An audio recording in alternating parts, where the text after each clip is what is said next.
Episode 5. So, sitting in my truck again. It seemed like it worked pretty good last time as far as the quality of the sound, and even the recording seemed better. I was more comfortable with it. I'm sitting at the recreation fields in Qualicum Beach. I mentioned earlier that I coached all my kids. Spent over 25 or so plus years. I spent a lot of time on these fields.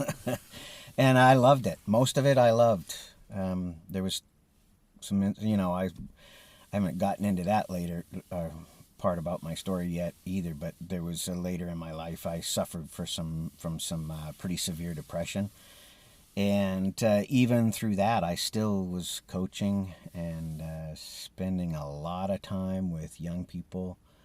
That had been a goal in my life when I was a teenager. I had thought I wanted to be a counselor. And as I grew into my 20s and got to know some counselors and actually got involved in amateur counseling, I realized that we all do that. We all share our wisdom. We all share our experiences, and it's part of learning. And again, it's back to that thread that I talked about before. Like, I kind of visualize it as a golden thread that weaves through my life, and I describe that as my relationship to God, and how God utilized experiences in my life to produce the man that I am, to get me to where I am. And so today I'm going to share a little bit about the beginnings of my thinking processes, how I got to where I wanted to pursue philosophy, and related to that, theology. For eons, for hundreds of years, people have associated the two studies, philosophy and theology. Philosophy, the love of wisdom, and theology, the love of God, or both of them, the study of wisdom and the study of God. Those two disciplines interact with each other in a parallel reality. They are like cousins or brothers and sisters or whatever. And in the days that we live now, people cast off theology. They don't even acknowledge that they practice it. I've had many discussions with people who would say, "Oh, I don't believe in theology. Even, like I don't believe in God. So why would I be studying God?" Upon deeper examination, I would question statements like that, and that's a philosophical statement and a theological statement to say you don't believe in God. So, as I progress with this story, you're going to get a bit of the idea of how I formed my way of thinking, the beginnings of it. So I want to start with this. The purchase of the property that became the Commune. Interesting. We were living on a property that belonged to my stepfather's father, so my grandfather, in Qualicum Beach, right in town. He owned a couple of city blocks of raw land, which was all zoned to be lots, and is now. I mean, it's all little houses, little tiny lots and houses. And he built one of the houses there. He built it in 1970, 71. He built it of recycled lumber or recycled materials, even nails, back in the 70s. He was definitely ahead of his time. Some people would have called him a yuppie, which you can look that up if you've never heard that term before. Sort of an older hippie at the time of the hippies. So we lived on his property. We brought our bus up from Alabama and lived in that. It had 4 bunk beds, and there was a little cabin next to the property that my grandfather was building on, the lot that he was building on. And so we lived in that cabin. My folks slept in the cabin, and all the kids slept in the bus, and there was a little cooking area in the cabin. And a bunch of people followed me and Hoagie. Hoagie was the guy that I knew in from Alabama and went to California with, the 21-year-old. I don't think I said his name last time. So these people that were people Hoagie and I met followed us up here, and Hoagie was telling everybody, "Come to Canada with us. We're going to start a commune." So, like, we ended up with all kinds of people following us, and it was contrary to my parents' vision, Bryce and my mom. That wasn't their vision. So when they met all these people at the border in Seattle, it was a bit of a shock to them, and they were committed to Hoagie. That was it. So there's so many stories in there, and I want to talk about each one of those characters because they're all characters. I mentioned Peter. He was one, and he's still here in Qualicum. I really do need to look him up. I haven't seen him in quite a while. We went different directions philosophically, as I matured and he matured. But anyway, we ended up buying we spent that whole summer, that first summer when we came up here, pretty much all of it was, for me and for Joe anyway, was spent on Wreck Bay on the West Coast. And at that time, the West Coast wasn't a national park. There was a move by the MP, I think he was. MLA. I can't remember if he was an MP or an MLA. I got to know him later anyway, McDermott. He was involved he really wanted to get this park, national park, set up on the west coast of the island. And now part of me says, oh, it was a good idea, and part of me says, what a bad idea. But you know what? This is progress. We lose the wildness of everything as we live on this planet. But then after the summer, we came back. Joe and I were traveling around a lot, as in my memory, and my parents bought the farm, which we call the farm, and a commune was started there. When we first took possession of the farm, there was only, I think, Tui living there and probably Peter. And Tui was living in his camper, and I think Peter was just living in a tent or sleeping in the barn or whatever. I don't remember. I think he was in a tent. Eventually we got cabins, which is another story. So he lived, they lived there. And when we got possession of the property, we moved into this old house, really interesting, post-war farmhouse, 2 bedrooms, living room, and a kitchen. And in the kitchen there was a little spot for a dining table. So we put 4 bunks into one of the bedrooms, and my stepfather and my mother took the other bedroom. So in the one we had me and Joe and Vicky and Jonathan lived. That was our space. What happened when we took possession was we did the whole family took mescaline. So mescaline's a hallucinogen that's it's milder than LSD. I imagine if you took enough, you would experience LSD type stuff. It is a hallucinogen. It's a psychedelic drug. And so the whole family took it. It was the first time our whole family had done anything like that together. And my memory is that Tui did not take it, and he was sort of it's nice to have somebody that's not stoned sort of watching over everybody, and he was that guy. He just watched over us, especially with us kids taking it. I don't remember. I remember parts of what happened during that trip. I remember relating to Tui quite a bit in the trip, and I feel like we established a relationship from that. But another thing that happened was our family established a sort of a nucleus kind of relationship. We were a mixed family. We had Bryce and his oldest son, and then my mom and her 3 younger kids. and we were on this adventure to create a new life in Canada. So it was cool. It was, I remember Vicky in particular.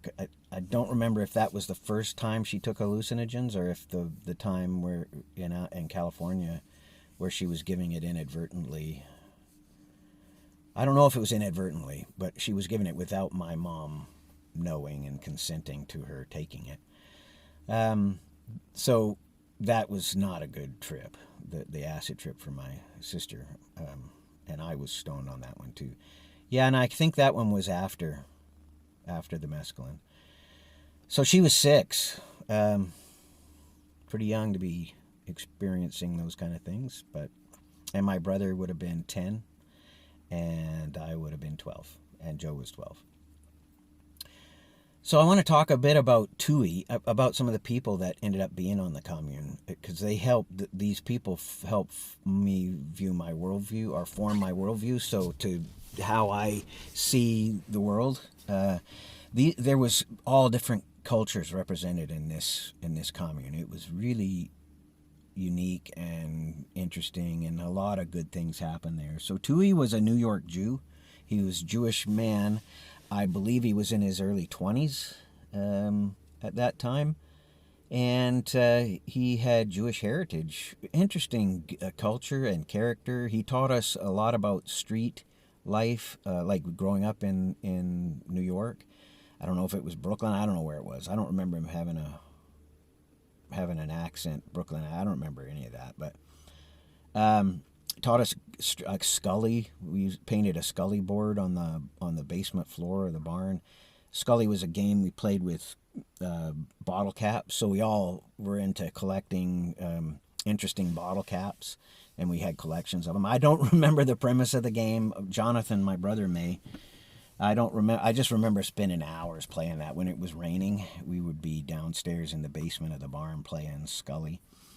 When it wasn't raining, we would be outside playing whatever, soccer or bocce ball, or all different kinds of things. Then there was a Japanese family. There was Isamu Fusaku, and they had 3 daughters, and they were down in the lower field. Isamu was a famous, so I was told, a very famous, or fairly famous, Japanese artist. He was a painter, a carver. He made bamboo flutes. He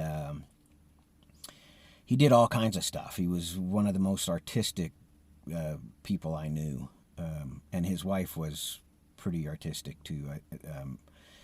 There was a couple of women that did batiking in my memory. Fusako was one. She did batiking that was very impressive. Most of the people on the property had artistic bent and craftsmanship, so they were taught. Bryce was a musician, a carpenter, and an artist. My mom wasn't, but she was of the ilk of intellectual that liked to hang out with artists. And perhaps I think she probably could have been a writer, but she wasn't. I don't recall her ever doing much of anything artistic, though she was very smart.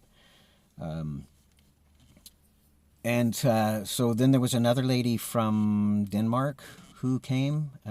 She didn't come right away. She was the girlfriend of Mino, and I believe Mino may have been from Europe originally too. I don't know what his nationality is or was. I think he's still alive. From what I hear, he's alive and living in Berkeley, and actually he and Fusako took up, because Isamu and Fusako divorced, and Isamu went back to Japan, where he later died of cancer. And their 3 girls grew up, and one became a model. I mean, I haven't seen these people in ages. These are just what I was told from my mom, who reconnected with them. Tui lives in Santa Rosa. Mino and Fusaku live in Berkeley. So they're still on the planet. They may hear this, and perhaps I shouldn't be using their name, but most people won't know who they are anyway. So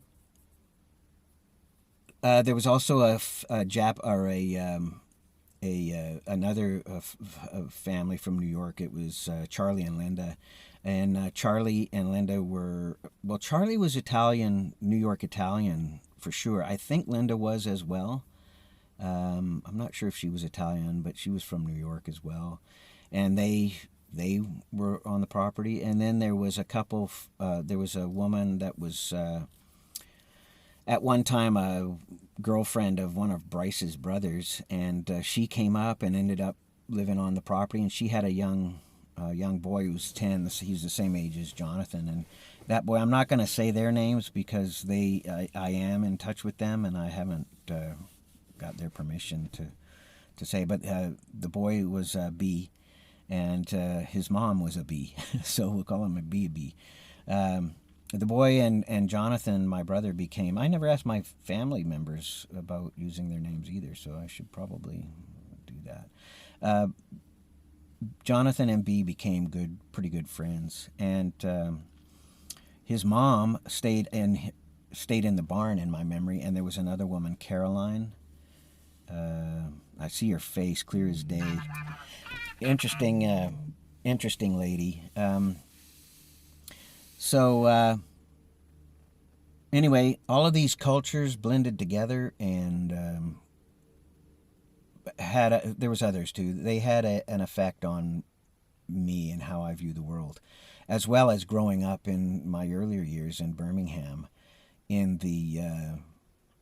during the civil rights movement, which there's a lot of stories in that one, that era of my life as well.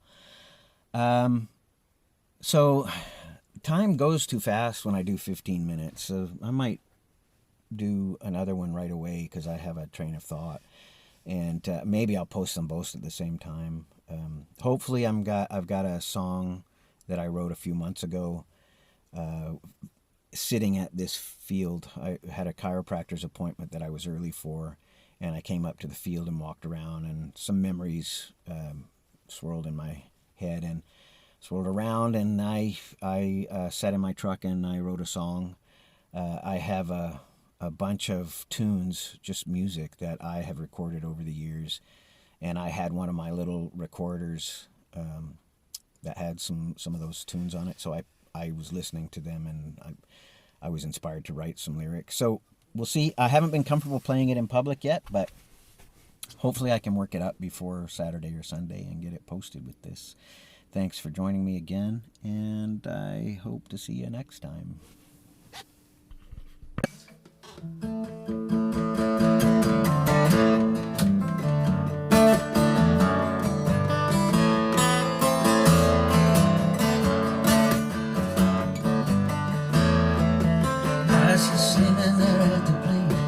Waiting to hit a home run. I seen you crouch on at second base, and in glove you won't be outdone. Your life's much more than these games you play, but not more than the songs that you sing. Walk it back, what I'm telling you, to shed light on your darker mind. Walk it back, shine some light on it, the weight of your empty soul.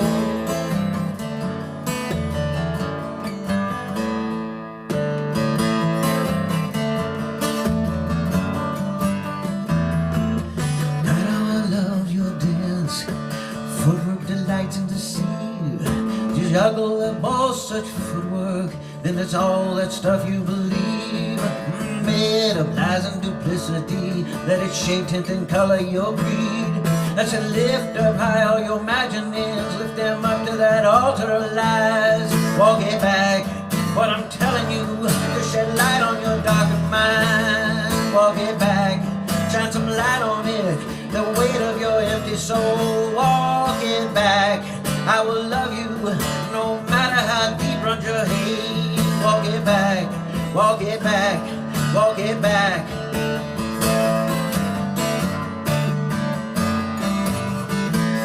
Walk it back. Do you think that I feel about you? Walk it back.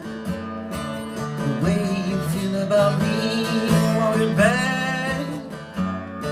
The way that you feel about me is not the way that I feel about you. Walk it back. Don't you know that there's no limit to a good father's love. No, no, no. Oh, walk it back, walk it back, walk it back, walk it back, walk it back, walk it back.